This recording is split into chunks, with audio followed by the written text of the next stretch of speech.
Aujourd'hui, nous allons voir comment configurer les options d'ergonomie disponibles dans Windows 7. Ceci va vous permettre donc de rendre votre navigation dans votre ordinateur beaucoup plus simple, que vous ayez un problème de vue, d'ouïe, etc. Donc pour utiliser les options d'ergonomie, vous vous rendez donc dans le panneau de configuration et comme vous pouvez le voir, vous avez une catégorie options d'ergonomie. Donc vous cliquez dessus, puis vous cliquez de nouveau sur options d'ergonomie. Donc dans cette partie-là, vous allez choisir d'activer ou non les différentes options d'ergonomie disponibles. Donc en commençant par la loupe. Donc l'activer vous permettra donc de zoomer sur votre curseur et donc d'avoir une meilleure vue sur l'élément que vous allez sélectionner. Vous pouvez aussi activer le clavier visuel. Donc pour cela, vous cliquez sur activer le clavier visuel et comme vous pouvez le voir, vous pourrez donc juste par l'intermédiaire de votre souris rentrer des lettres, des chiffres, etc. Donc vous avez dans ce clavier visuel toutes les différentes touches disponibles sur votre clavier. Donc ce clavier visuel est vraiment très pratique si vous ne souhaitez pas ou vous ne pouvez pas utiliser votre clavier. Donc pour le fermer, vous vous rendez donc sur la petite croix en haut à droite de celui-ci. Vous pouvez aussi activer le narrateur. Donc celui-ci va vous permettre donc quand vous écrirez un nom, vous entendrez dans vos haut-parleurs le nom que vous venez d'écrire.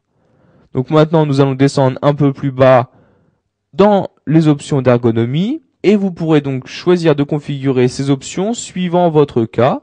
Donc par exemple pour les personnes qui ont des problèmes d'ouïe, donc vous cliquez sur remplacer les sons par d'autres icônes écrites ou visuelles et vous pourrez activer ou non certaines options qui vous permettra donc d'avoir l'utilisation de Windows 7 améliorée.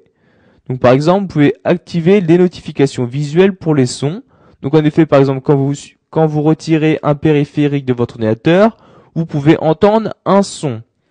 Mais pour les personnes qui ont des problèmes d'ouïe, ceci n'est pas très pratique. Donc c'est pourquoi elles ont la possibilité d'activer les notifications visuelles.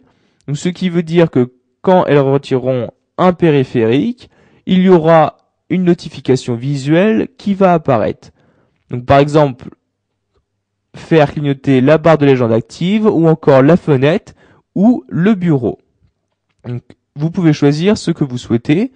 Donc maintenant nous allons faire précédent et vous pouvez aussi optimiser l'utilisation de cet ordinateur pour les personnes qui ont un problème de vue. Donc pour cela vous cliquez sur utiliser l'ordinateur sans écran. Et ceci va donc optimiser donc l'utilisation de l'ordinateur sans écran. Donc vous voyez par exemple en activant le narrateur, mais aussi la description audio. Et vous avez aussi la possibilité, bien évidemment, de désactiver toutes les animations inutiles. Donc que ce soit les animations d'ouverture, de fermeture de fenêtre, etc. Donc maintenant nous allons retourner dans les options d'ergonomie. Et vous voyez, vous avez ici donc les autres options d'ergonomie disponibles.